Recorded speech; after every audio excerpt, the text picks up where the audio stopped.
So what's going on, social media land? Steve Crow here.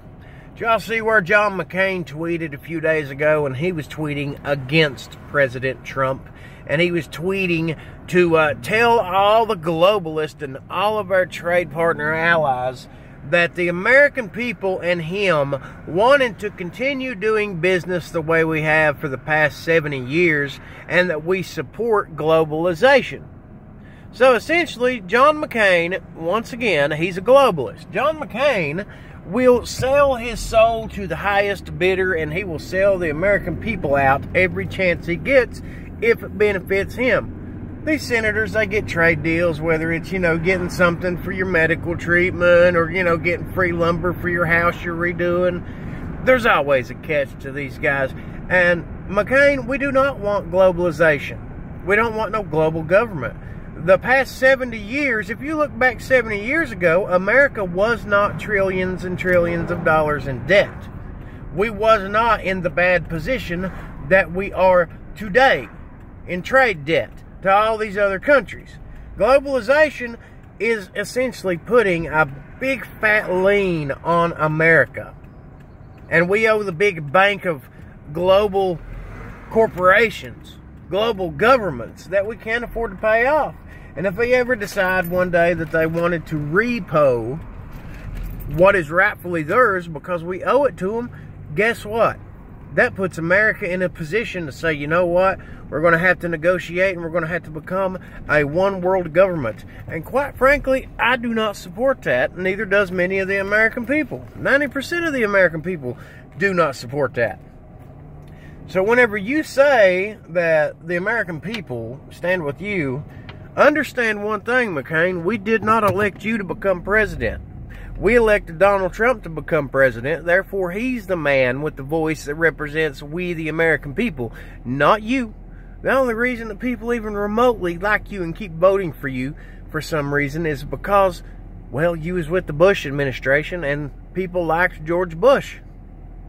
That's the only reason that you've got elected as much as you have to this point in time. You do not represent us. The past 70 years, you're saying, all right, 70 years ago to now, we was a 65% manufacturing-related economy where American-made meant something. We had steel factories, we had jobs, the economy was good, people was having the white picket fence, living the American dream, but now we're less than a 3% manufacturing-related economy because we have went downhill quick. Everybody overseas makes the cheap shit and sends it back to us. And then you got to buy 10 or 15 things in a lifetime when you could have bought one American-made item and it lasted forever. You see, that's the problem with you idiots and your globalization. Anything for the dollar. Whenever it should be anything for the American people. Anything to help us survive. Help us all live a good life. And these bad trade deals that career politicians have made for decades is what hurts us. The past 70 years, guess what? North Korea and South Korea have been on bad terms for the past 70 years. Donald Trump has helped negotiate something that no other president before him has been able to do. We have record-breaking stock market highs. On top of that, we have low unemployment rate. Consumer confidence is up. The lowest unemployment rate for African Americans and Latinos in American history under Trump. And the sad thing about it is people like John McCain and the Democrats have fought him every single step of the way. They haven't even approved his appointments to all the positions that he's wanting to appoint people to. So imagine if we lived in a country right now that got rid of all the rhinos like John McCain. We got rid of all the Democrats. Then guess what? We would have people actually supporting our president, and we would be making more progress than we are already. They're fighting against Trump, and he is still making better progress than the other 8 presidents combined have. So imagine if this November we elect some people to office who's willing to take our president's back and quit fighting against him. Because if he's making this much good progress now, imagine what it would be like when we elect people who go with his game plan. Trump knows what he's doing.